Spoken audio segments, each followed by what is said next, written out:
Hola, ¿qué tal? ¿Cómo están? Muy buenas noches. Estamos comenzando una nueva clase de conciencia espiritual. Espero que estén todos muy bien. Vamos a traer nuevos temas. Pero hoy día es 20 Haftevet. Haftevet es la Ilulá. Y la Ilulá es la salida, el aniversario de la salida de este mundo. De nada más ni nada menos que el Rambam. Ayer estuve en el Kever de Rambam en la noche buscando hacer tefilá. Estuve conectado con varias personas online. Estuvo muy, muy, muy, muy emotivo. Baruch Hashem. Estamos muy, muy contentos. Y vamos a comenzar la clase de hoy con, con una temática bastante interesante. Eh, Estamos comenzando el nuevo libro de, de la Torá, el libro de Shemot, que se traduce como Éxodo porque es la temática de ahí, pero Shemot significa nombres. El nombre que le dan luego es Éxodo en una forma como para decirle si este es el libro de Éxodo, pero realmente el verdadero nombre del libro se llama Shemot. Shemot significa nombres. Y aquí es interesante porque justo en esta porción de la Torah, también, no en esta porción, perdón, en este libro están codificados los famosos Ain Bet Shamot, los 72 nombres de Dios.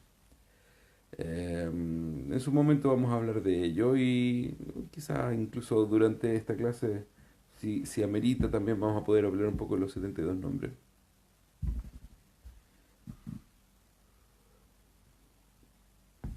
Em, También es interesante entender la razón por la cual le llama nombres, porque dice estos son los nombres de las personas que bajaron a Egipto. Y empieza a enumerar a todas las familias que bajaron a Egipto.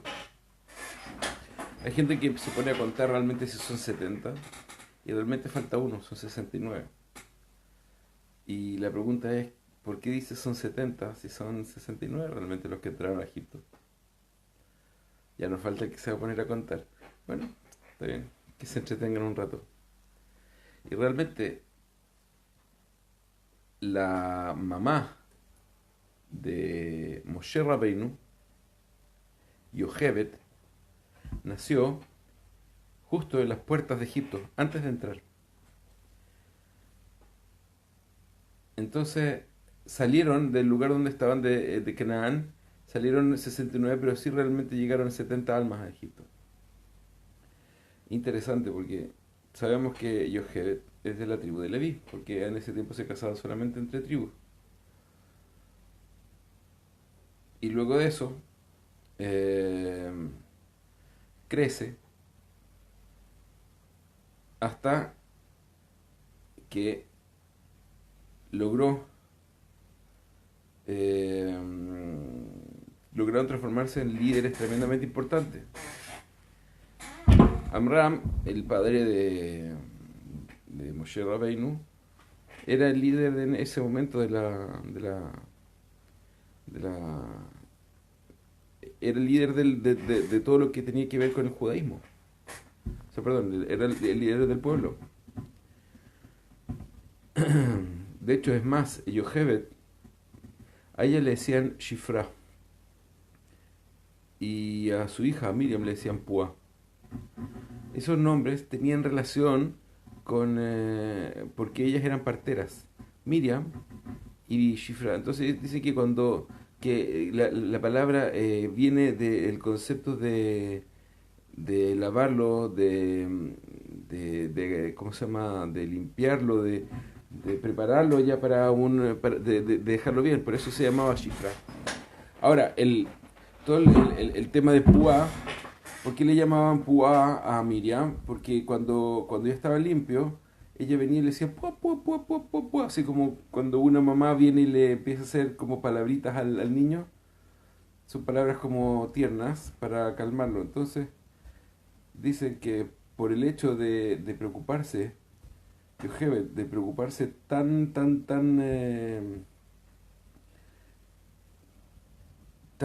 fuerte, tan preocupada por su hijo, por los niños que nacen. Por esa misma razón, tuvo el mérito de tener a Moshe Rabbeinu y a Aarón a Cohen. Uno fue el líder de todo el mundo y el otro fue el sacerdote del pueblo de Israel. Líder del pueblo de Israel y sacerdote del pueblo de Israel.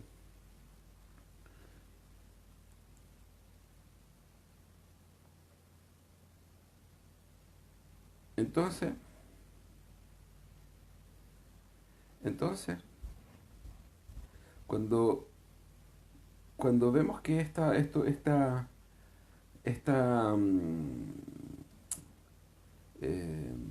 esta fuerza de causa y efecto va a generar que realmente eh, todo lo que tú hagas vaya a recibir un efecto, nos tenemos que poner a pensar también de la razón por la cual esta historia es la primera que está en el nombre de los 72 nombres, como una forma de causa y efecto inmediatamente. Dice, sí, bueno, fíjate que acá las parteras, el faraón les dijo, por ningún motivo ustedes salven a los niños, tienen que avisar y todo, y cuando vayan a nacer y los tienen que matar. Obviamente ninguna de las dos iba a hacer semejante cosa, y cuando los recibían, no solamente los mataban, sino y el faraón les decía, ¿por qué no los mató? Dice, es muy difícil, si nosotros llegamos, la mujer judía tienen de a 6 hijos, ya están expertas en parto, si nosotros llegamos y ya llegamos atrasadas, porque ellas saben las mujeres. Digo judío por la forma de decir hebreo, en ese tiempo solamente se llamaban Israel. Israel, Bene Israel, hijos de Israel. Por eso hay mucho malentendimiento de lo que yo soy un hebreo, dicen algunos así como diciendo como que encontraron el secreto de todo eso. La verdad es así. Un, el pueblo de Israel se llamó primero Bene Israel, después le llamaban Ibrim. ¿Por qué? Porque es su lengua. Entonces, hebreo. Sí, sí, como decir, estos son los ingleses porque hablan inglés, o estos son los españoles porque hablan español, estos son los hebreos porque hablan hebreo. Así le llamaban los hebreos. Y Bene Israel, ¿por qué? Porque eran los hijos de Israel. Jacob se llama Israel, entonces Bene Israel. Después se llamaron hebreo, ¿por qué? Porque hablan en hebreo, sí. Pero ¿cuál era la razón por la cual le decían hebreo? Porque a la familia de Israel eh, le llamaban así, a la familia de Israel. Entonces, después llegan unos y dicen, no, yo soy hebreo. Dicen, yo soy Israel solo porque decido. ¿Saben de dónde salió este tema de que yo soy un Israel en el momento de decidir un trabajo espiritual? ¿Saben de dónde salió? Yo les puedo decir de dónde salió. Salió el Kabbalah Center, buscando maneras de atraer más negocio a la familia. Y, y fue algo así como, wow, interesante. Qué buena forma y finalmente se desligaron de todo el tipo de terminología judaica y dijeron, nosotros no es judaísmo esto es Kabbalah. Todas esas palabras, todo eso viene del Kabbalah Center y ningún cabalista lo avala. Así de simple. Lamentablemente ya eso se masificó como una enseñanza torcida de lo que es realmente la enseñanza de la Torah. Y, y bueno, si alguien me dice lo contrario, quiero que sepan que yo estuve metido en el Kabbalah Center antes de ver la luz y conocí todas las mañas y todas las triquiñuelas, así que no me puedes decir nada. De hecho, esa es la razón también por la cual la mayoría de los profesores que terminan en la secta terminan arrancando igual que yo. Yo fui un profesor del Kabbalah Center y cometí muchos errores porque no sabía. Y eso. Así que para que sepan que ese concepto que viene de que todos son Israel, realmente eso es realmente una tergiversación del Kabbalah Center. de Berg. Yo traté en alguna manera de buscar si había algún sustento en eso de decir que en alguien, en algún Talmid Jajam, en alguien que llegara a decir, mira, realmente Israel son solamente un concepto y solamente decidirse, decir, no, yo soy un Israel, es por un trabajo espiritual, eso no existe en ningún lado. En ningún lado. Solamente al líder del Kabbalah Center en ese tiempo se le preguntó, tampoco no se sabe qué respondió, porque alguien le preguntó y salió diciendo así. Así que tampoco puedo decir que el líder fue el que le dijo eso. Pero fue lo que se masificó diciendo, no, si Berg dijo que ¿cómo se llama? Que somos todos Israel y los judíos y los judíos que deciden hacer un trabajo espiritual cabalístico, eso es Israel. Eso no tiene ningún sustento en nadie, pero obviamente a la gente que les gusta hacer las cosas en una manera tergiversada, obviamente esto fue, pero pan y circo, porque hasta el día de hoy, este concepto erróneo está, como se llama, en la boca de la gente, sabiendo que no es realmente así. Es como, por ejemplo, yo tengo hijos, son los hijos de Isaac, para decirlo, para que lo entiendan, son los hijos de Isaac. Y los hijos de Isaac se hacen famosos por el trabajo espiritual. Entonces de repente viene uno en, eh, en Europa y dice, yo soy hijo de Isaac. ¿Por qué? Porque yo adopté la sabiduría de Isaac. No, no, no, perdóname. Eso no te hace hijo de Isaac. Simplemente te hace estudiante de la sabiduría, pero hijo de Isaac no. Así de simple. Para que lo entiendan, o sea, una persona dice, yo soy Israel. Y ser Israel significa, Israel viene del nombre de Jacob, que se cambió. Cuando se llaman Bené Israel, los hijos de Israel, es porque realmente vienen de la simiente. Entonces cuando dice, no, yo soy un hebreo, ¿qué significa yo soy un hebreo? La palabra hebreo dice Abraham Aivri. Hebreo era el primer hebreo, era porque venía de la palabra labor, que significa traspasar. Entonces cuando dice Abraham Aivri, el hebreo Abraham, era porque era eh, un transgresor de la época, en donde todo el mundo pensaba en forma idólatra, menos Abraham. Abraham pensaba en una forma monoteísta, y por eso se le dio el nombre de Ivri, de el que está al otro lado.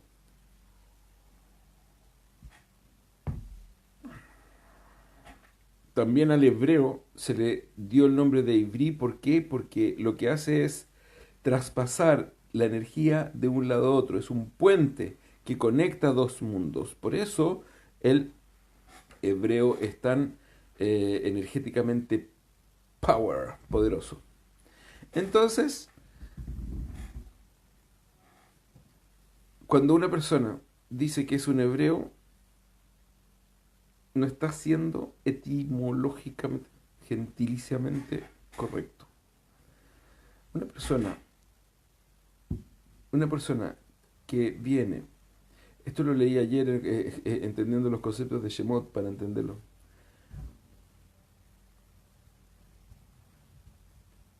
Vamos a decir así. Supongamos lo siguiente. Esto es un ejemplo, por favor. Es un ejemplo. Hay un rey. Y el rey es un buen rey. Es un buen rey en un país, en un reino. Es un buen rey. El rey viene y dice, por favor, quiero que mañana todos vengan con ropa blanca. Entonces todos, y el que no, va a transgredir un dictamen del rey. Entonces viene uno y dice, ¿tú amas al rey? Sí, bueno, el rey nos pidió a todos que vengamos con ropa blanca mañana. Ok, y llega la persona y dice, yo amo al rey, pero no quiero ir con ropa blanca. Y el rey viene y dio el dictamen, dice, van a cumplir con lo que yo les digo, si no los mato. Entonces viene y dice, ¿cómo puede ser posible que ames al rey y no hagas caso de lo que el rey te dice. Bueno, entonces significa que realmente no amas al rey. Porque si amaras al rey, o lo amas o le tienes miedo.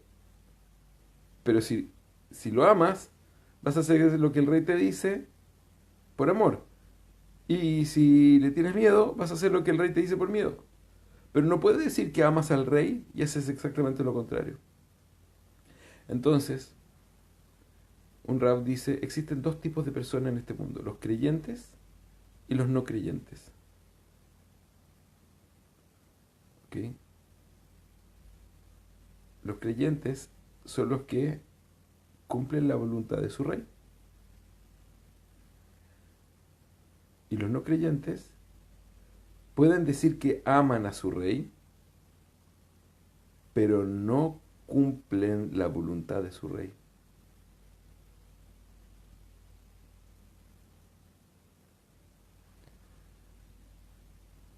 ¿Se entendió? Entonces realmente una persona dice, si una persona viene y dice, no, tendrás otros dioses. Y la persona dice, no, no, no, yo creo en Dios, pero también tengo esta estatua para rezar. ¿Qué está diciendo realmente? Que no cree. Porque si creyera realmente en Dios, no sé, pero yo creo a mi manera en Dios. Ah, tú crees a tu manera en Dios. Sí, es mía, personal. Tú tienes tu forma de interpretar y yo tengo la mía. ¿En qué te basas tú? No, bueno, yo me baso en un Dios que no tiene libro, que no tiene nada, solamente en un Dios, sí. Bueno, para empezar a crear un Dios a tu forma, podemos empezar a buscar otras maneras también de crear Dios. No puedes decir absolutamente nada. No se podría, yo no podría decir que eso puede ayudar a alguien. De verdad no podría decirlo. O sea, que decirle a alguien que no crea la Biblia como su libro, no es imposible que llegar a decirle a alguien algo. Pero si una persona dice yo creo en la Biblia, dice, bueno, si crees en la Biblia, ¿cómo puede ser posible que no hagas lo que la Biblia dice? ¿Cómo puede ser posible? Eso significa que no crees realmente. No, pero es que yo creo a mi manera. Cuando dicen a mi manera, ahí es como que se la quieren zafar, pero realmente... Ahora, está bien. Tienes que entender de que existen cualquier cantidad de personas ignorantes que quieren mejorar, otros ignorantes que no quieren mejorar y otros que estudian torcido. Así de simple. De nuevo, ignorantes que quieren mejorar, ignorantes que no quieren mejorar y gente que estudia torcido. Obviamente los que estudian derecho también. Pero los que estudian torcido son muchísimos.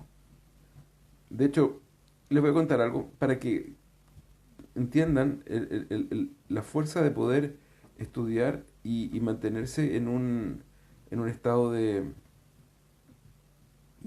completa sincronía con el estudio. Yo tengo, bueno, los que saben, pues me cambié a Rejacim, estoy viviendo en otro lado. Y mi nuevo compañero de estudio, algo que ayer me mandó desde el cielo, eh, mi hija bruta, con una paciencia tremenda, tiene mucha más edad que yo, es un Talmid Jajam. Eh, y yo no soy un Talmid Jajam, aunque algunos me digan Talmid Jajam o Jajam, yo no soy Talmid Jajam. Yo tengo mi título, mi ordenación rabínica, pero la cantidad de judaísmo, perdón, no judaísmo, la cantidad de estudio que me falta es tremenda. Y sí, estoy aprendiendo y estoy feliz aprendiendo, reconozco mis limitaciones y no me las puedo dar de nada. Sin embargo, mi amigo Jabruta, Rab Israel Cantor, eh, estábamos estudiando y normalmente siempre cuando empezamos a estudiar, como que hacemos hartas preguntas y eso. Y tiene una forma de honrar muy, muy grande, es muy humilde para lo que sabe. No, además de eso es, ¿cómo se llama? Es un ingeniero civil eléctrico de Technion. Tiene 70 años, 65 años. Ser un ingeniero civil eléctrico Technion ya es algo de un nivel astronómicamente diferente. Sus amigos son investigadores de física, de, de los que salen con los nuevos postulados de física, los nuevos patrones de conducta del electrón, del protón, estudia mucho. Él se encarga de hacer proyectos de desarrollo eléctrico, eh, sensores nuevos, ¿no? Realmente cabezas brillantes, brillantes. Y esto para explicarles y yo estamos ahí y empezamos a conversar del Shulchan Aruch, de una parte, de Orahaim, de Kriyat Shema. Le dije, mira, tengo esta duda, estoy estudiando esto, y yo lo entendí así. Era un Beis Yosef del Tour. Me dijo, no me suena. ¿Por qué no? No, no me suena. ¿Lo podemos ver? Por supuesto. Fuimos, agarramos el Shulchan Aruch, el Tour. Como el Beis Yosef me dijo, mira, tu error fue que leíste así, deberías haber leído así. ¿Te das cuenta? Y ahí, y ahí ahora cambia completamente la frase, es al revés de lo que pensaste. Wow, menos mal que te pregunté. Yo tenía un error, pero mi intención es querer mejorar. Y cuando uno tiene un error y se da cuenta de que está mal porque realmente quiere mejorar. Entonces, aferrarse a la tontera de no querer cambiar es el peor error que uno puede tener. Y, y el hecho de, por ejemplo, de decir que nosotros somos Yehudim, que venimos de Yehudá, es básicamente el hecho de poder bajar la cabeza y decir, cometí un error, debo repararlo, debo repararlo. Cometí un error, debo repararlo. Entonces él me decía, o sea, bueno, y él también comete errores y los repara. O sea, no, me equivoqué acá, sí, sí, tiene razón, así es. Mucho menos que yo, por supuesto. Pero el hecho de decir, me equivoqué, no, cometí un error acá, es tan sano, uno se da cuenta realmente de que uno puede equivocarse y no va a pasar nada.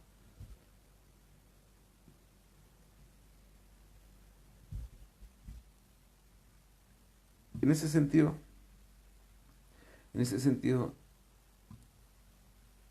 cuando nosotros vemos que gente estudia sola, gente se mete en estudios sin un guía que le esté por lo menos transmitiendo, es imposible tener éxito verdadero en ese estudio. Tiene que ser, tiene que ser compartido con una persona que le esté guiando siempre. ¿Sí? Así de simple. Así de simple. Les voy a contar una historia para que vean cómo es la fuerza de un verdadero líder. Resulta que como a los tiempos, ¿cómo se llama? Hace unas cuantas décadas atrás, si no me equivoco por el 80, en los años 80, en Estados Unidos estaba Rav Moshe Feinstein. Rav Moshe Feinstein era el gadolador de Hutz Laaretz, el gran, ¿cómo se llama? Sabio de la gente que vive fuera de Israel. Hay muchas historias de Rabbi Moshe Feinstein. Le decían Rabbeinu. Le decían Rabbeinu. Porque como Rabbi Moshe Feinstein le decían Rabbeinu. Y Rabbi Moshe Feinstein, hay muchas historias. Una de las que muestra la grandeza de esto es Rabbi Moshe Feinstein caminando desde el lugar donde él estudiaba, donde enseñaba, a su casa pasaba por una peluquería. Y cada vez que pasaba por la peluquería, se paraba, se detenía frente a la peluquería abría la puerta y le decía al peluquero, buenos días, ¿cómo le va? Muy buenos días, rabino, le decía. Que tenga buen día. Gracias, rabino. Y se va. Pero así, todos los días pasaba y decía, buenos días, ¿cómo le va? Y pasaba. Pero en Shabbat, esta persona abría la tienda, abría su peluquería en Shabbat. Y Rabbi Moshe Feinstein pasaba y no le decía nada, pasaba envuelto en su talit y no le decía nada. Y el domingo, en la mañana, volvía a pasar y decía, buenos días, ¿cómo le va?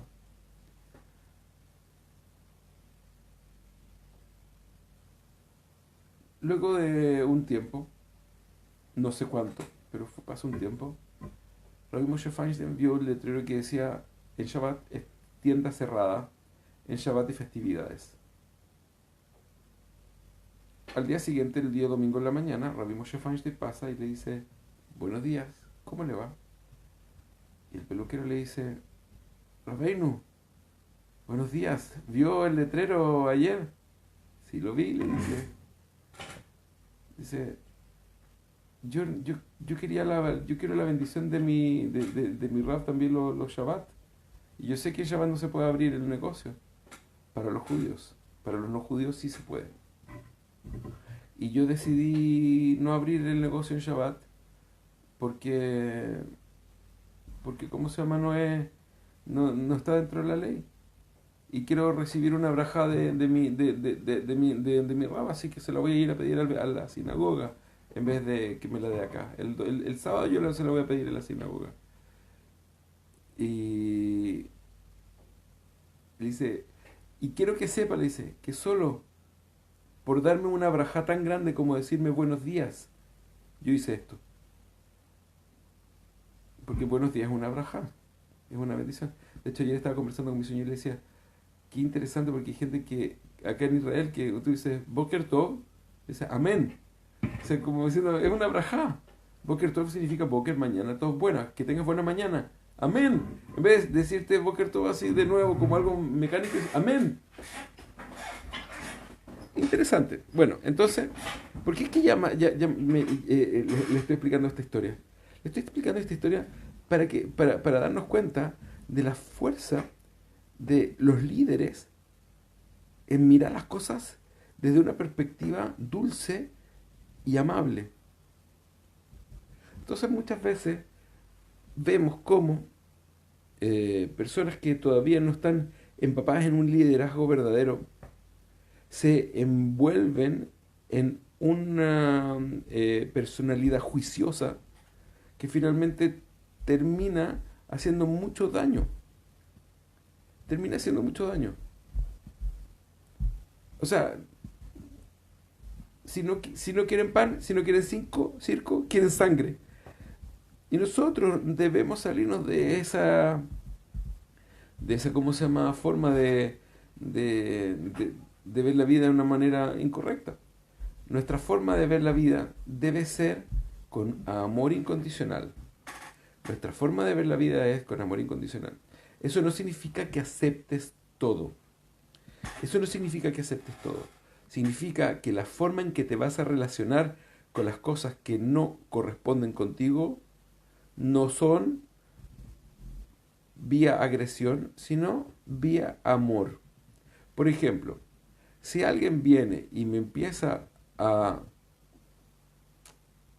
hablar del flaco, del trapecista, en ese momento yo amablemente le voy a decir, no es algo que yo deseo involucrarme. No es algo que yo deseo involucrarme. Si la persona decide seguir hablándome del tema, yo le voy a decir amablemente, mira, realmente no me interesa. No me interesa escucharte porque no es la primera vez que alguien me ha hablado del tema. Y además de eso, no me interesa meterme en ese tema porque no me interesa. Si la persona sigue, amablemente lo saco. Muchas veces me sacan de quicio, pero eso es parte de mi problema. Yo no debo salirme de mis casillas. Ahora, Eso estoy hablando en el término más extremo, que para mí, por ejemplo, es que me empiecen a meter ideología. La otra vez me empezaron a hablar de que un rabino es el Mesías. Y dice, mira, la verdad es que yo no tengo ningún problema que tú creas que un rabino es el Mesías. No tengo absolutamente ningún problema. Te respeto como persona, te respeto como ser humano, todo lo que quieras. Pero para mí no es así el tema. Pero está escrito, dice, mira, me puedes mostrar dónde está escrito y todo, pero para mí hay una cosa muy clara. El Mesías va a venir y va a liderar un movimiento y el movimiento va a terminar realmente cambiado cuando él salga. Si es que sale. Si no hay Triat Metim luego. Dice 40 años después del Mesías viene Triat Metim. Y para llegar al nivel del Mesías primero tenemos que alcanzar todo el nivel Mesías. Entonces, me puedes mostrar todo lo que quiera, todas las cosas, pero aquí hay pruebas tácitas de que el Mesías como realidad todavía no ha llegado. Hay guerras, siguen habiendo problemas. Quizás sí era, como en toda generación, hay un Mesías potencial que no ha sido revelado producto de que la gente aún no está en el nivel de ser, de revelar el Mesías. Sí, puede haber sido un potencial Mesías.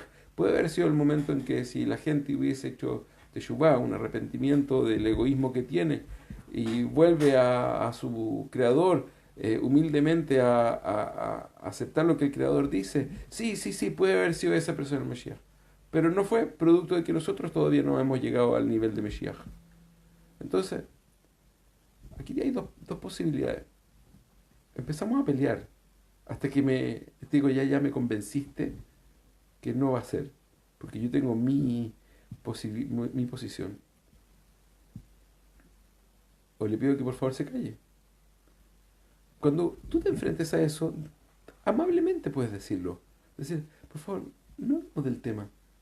No hablemos del tema. Aquí tenemos problemas.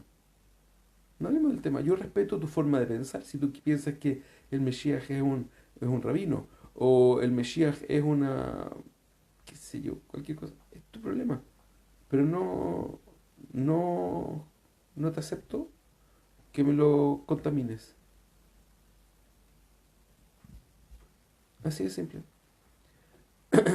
Eso se llama madurez de las emociones.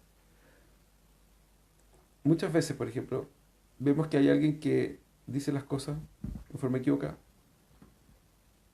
La inmadurez en las emociones va a atacar siempre a la gente, a las personas. La inmadurez va a atacar a las personas. Este ladrón, imbécil, tal por cual.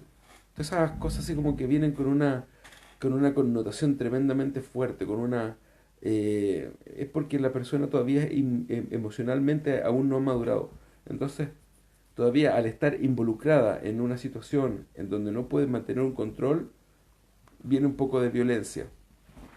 Eso es así. Todos lo tenemos, yo también lo tengo. Si alguien me dice, sí, pero la otra vez tú, sí, sí, la otra vez, las otras veces. Yo, las otras veces. Sin embargo, mi intención es mejorar. Y le estoy diciendo cómo hay que llegar a ser, no como yo soy, sino cómo hay que llegar a ser. Por ese caso, porque la otra vez me acuerdo que alguien había posteado acerca de la idolatría del hilo rojo y alguien fue a buscar en mi registro de fotos hasta que encontró una de uno de mis hijos con el hilo rojo en la mano, porque yo antes estaba en el Kabbalah Center. Y el Kabbalah Center venían y decían que el hilo rojo ayudaba al mal de ojo y una cintita que valía menos de un centavo la venden en $18. Y además encima piden donación para comprar el hilo. Y después de eso vienen, lo envasan, no sale más de un centavo todo el tema y lo venden en $18. Wow, qué buen negocio. No, de hecho ahora estaba viendo que otras se avivaron y están haciendo el mismo tema. Bueno, el problema de ellos, es la verdad. Pero me dice, claro, ¿y tú qué te crees? ¿Y por qué tu hijo tiene? ¿Y por qué tu hijo? Sí, porque en ese tiempo no solamente vendía eso, sino además vendía agua y borró borró el post. Pero yo estoy tranquilo, yo por lo menos sé que cometo errores y trato de repararlos, pero Lo que estoy hablando es, y es por esa razón que me dejan hacer clases, porque saben que yo no soy 100% una persona que puede decir todo correctamente, pero mis equivocaciones las asumo y las cambio. Las equivocaciones hay que hacer así. Así que, bueno, y eso de que el hilo está bendecido en la tumba de Rachel, también es verdad. Pero, ¿qué quieres que te diga? Es un poco, qué sé yo, sí, no puedo decir nada. Es verdad, todo es verdad. Y la gente lo paga. ¿Por qué? Porque están con una simpatía a la idolatría. Gente que ha sido criada en torno a la idolatría es fácil. De hecho, yo también lo usaba el hilo rojo. Y yo veía cómo la gente llegaba y decía, se me rompió el hilo, por favor, pónmelo. Y cuando el man se pone el hilo, dice, menos mal que ya tengo el hilo. Ay, ahora sí estoy tranquilo. Era espantoso eso. Y yo dije, esto me parece un poco idólatra, ¿o no? ¿Qué opinan? Sí, idolatría. Asimismo también lo dicen los sabios, ¿ah? Dicen que el hilo rojo es idolatría. Sí, tal cual. El hilo rojo es idolatría.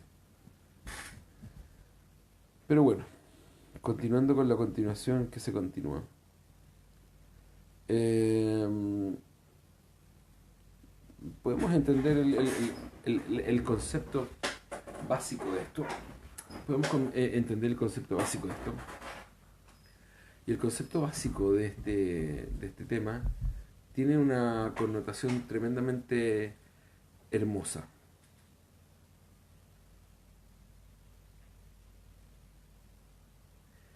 Nosotros acá hemos venido a corregir. Nosotros hemos venido a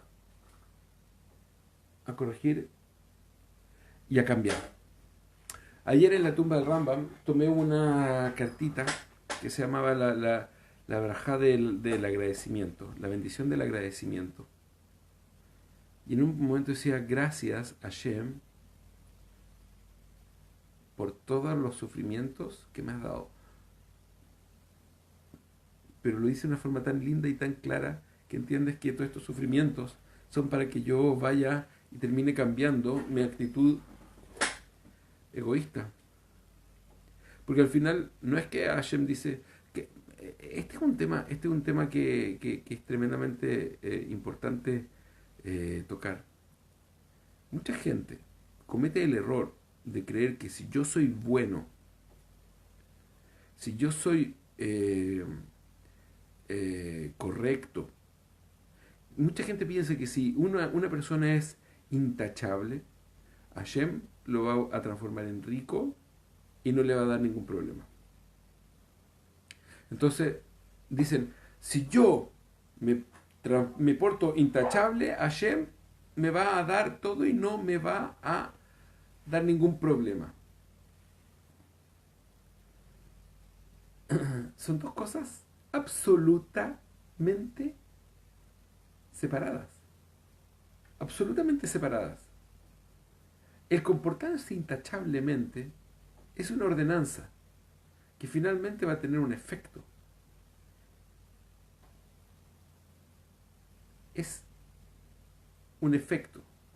Ahora, dentro de ese efecto, muchas cosas que para nosotros se denominan desagradables, muchas cosas que para nosotros se denominan desagradables, son realmente la bendición para una nueva realidad. ¿Cómo así? Por ejemplo, Yosef. Yosef es vendido por los hermanos de Egipto y que uno mira afuera y dice, Yosef era un tzadik. ¿Cómo se merece que lo hayan raptado, lo hayan separado de sus papás, lo hayan vendido como esclavo y luego de eso decir, ok, Yosef era un tzadik, se le tiró la esposa al faraón, Yosef fue sumamente correcto, fue recto y no hizo nada, y mira cómo le pagan con un castigo tan severo, 12 años en la cárcel. ¿Cómo puede ser posible Y todo eso era para terminar siendo vicefaraón. Si no hubiese pasado por esa preparación, no hubiese podido ser exitosamente un vicefaraón. ¿En qué dependes? ¿En qué crees tú? ¿Cuál es tu creencia? ¿Tu creencia es Hashem? ¿O tu creencia es mi entorno? Y así todo tenemos que ir avanzando y tenemos que ir corrigiendo. Más y más y más y más y más. Entonces nosotros no podemos sacar cuenta de decir, ¿por qué me falta plata? ¿Por qué tengo problemas económicos? ¿Por qué incluso con... y es verdad, hay gente que tiene un buen sueldo, $20,000 mensuales, y dice, tengo $20,000, pero se me van en todo y al final no tengo nada y ando con deuda por todos lados. Algunos dicen, no, pero ¿cómo puede ser posible? Nadie puede gastar $20,000 diarios. Sí, sí, sí, mensuales. Sí, sí. Y al final dice, sí, no, y no puedo parar, tengo una duda acá, tengo una duda allá.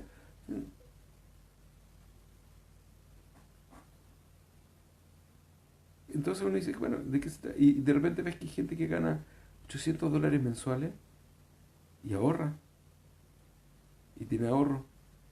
Entonces, hay que entender los conceptos más allá de una de un simple análisis físico.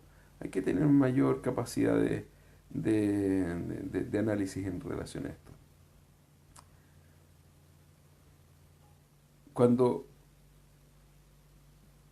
cuando nosotros realmente decidimos cometer errores, eso no, perdón, decidimos cambiar a los errores que cometemos, el mejor negocio de nosotros es hacerlo lo más rápido posible. Eso. Y el mejor negocio del otro es no andar refregándoselo nuevamente y nuevamente en la cara porque cometió un error. Ese es un grave error también que se comete mucho, que dice, ah, pero viste, claro. Y uno como que queda así como entusiasmado de que el otro cometió error, entonces ahora le estoy dando... No, no, no, no. Uno que tiene... Todos tienen que ser humildes. Tanto el que cometió error como el que está perdonando. Y si uno ve que la persona se arrepintió, dice, uno baja la cara y dice, ok, listo, no se habla más del tema.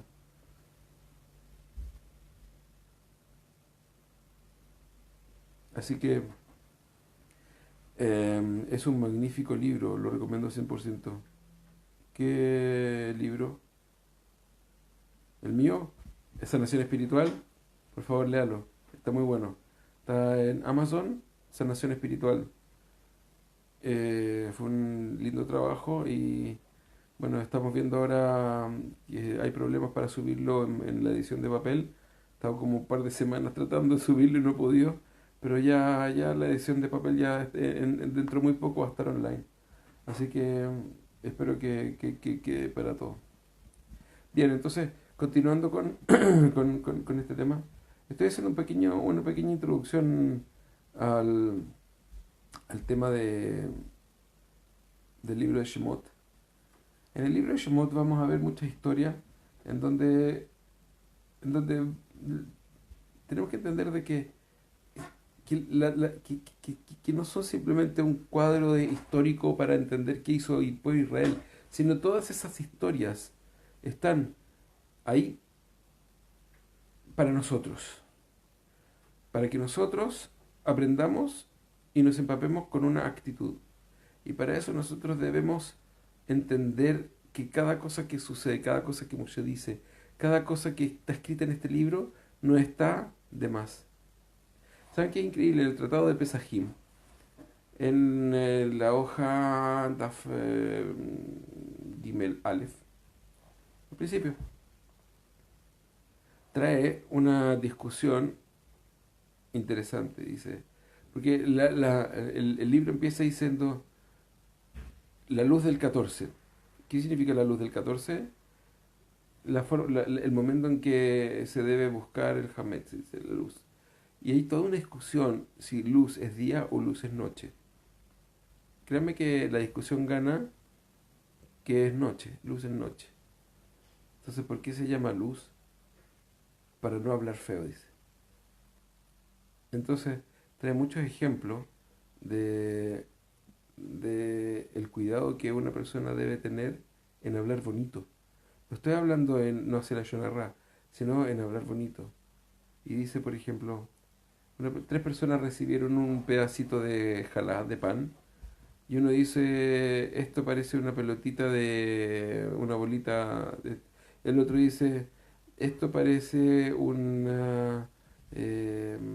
cuesco de manzana. Y el otro dice, esto parece una cola de lagartija. Y el que dijo esto parece una cola de lagartija fue sancionado. Así. Porque no es una forma bonita de referirse a-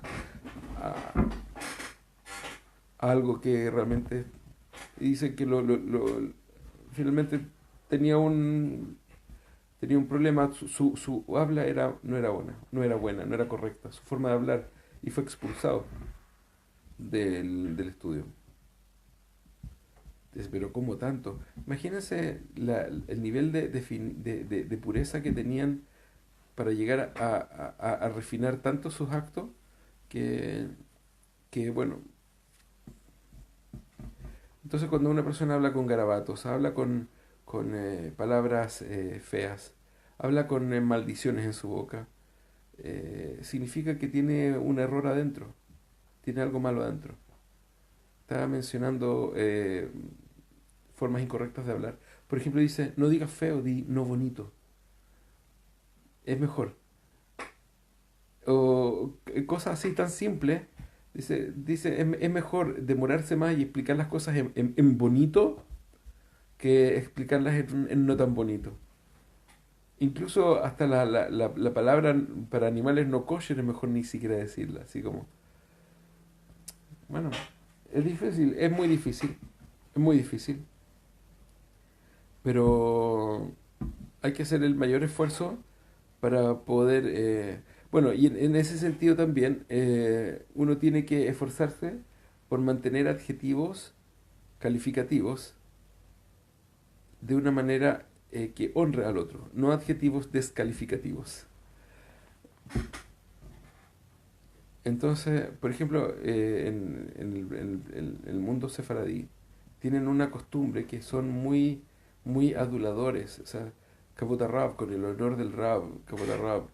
No son no son despectivos, no son miradores en menos. Yo he aprendido mucho de este mundo sefaradí porque estuve viviendo 5 años en Tiberia, y si Tiberia es una ciudad básicamente 90% sefaradí. Habemos algunos que así metidos dentro, pero somos los mínimos. Y, y tienen un respeto en la forma de hablar, en la forma de referirse a los otros, tremendamente grande.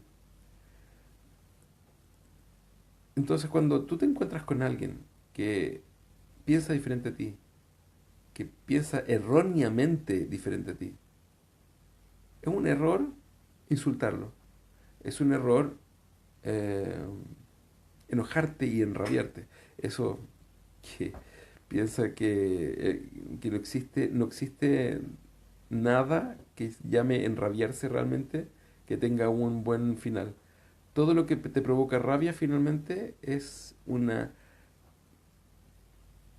tóxica actitud que debes eliminar de tu vida. Nada más que eso.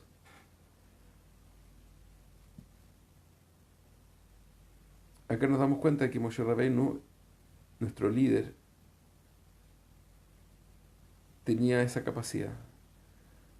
Tenía la capacidad, y cuando había algo que se llame chispa de poder enojarse, fue severamente castigado. Severamente castigado. Para que entendamos nosotros que él era medido con otra vara, por supuesto,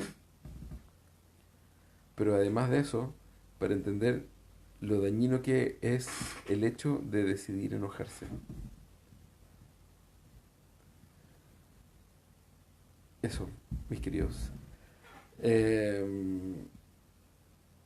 este libro, el libro de Shemot, vamos a ahondar mucho más en el tema de, de Pesaj. Ahora que ya va a empezar el Éxodo, vamos a empezar a hablar un poquitito de la historia de Pesaj. Tengo otras clases que están online de años anteriores, por favor véanlas. Trato de hablar de diferentes temas, no trato de hablar la misma clase todos los años porque es una real lata venir y decir, bueno, este lo dijo este año, lo dijo este año, mira, todos los años dice lo mismo. Trato de, de cambiar un poco las temáticas. Y en este momento, ya que el libro de Shemot surge un nuevo líder, quise hablar de las cualidades de ser un líder.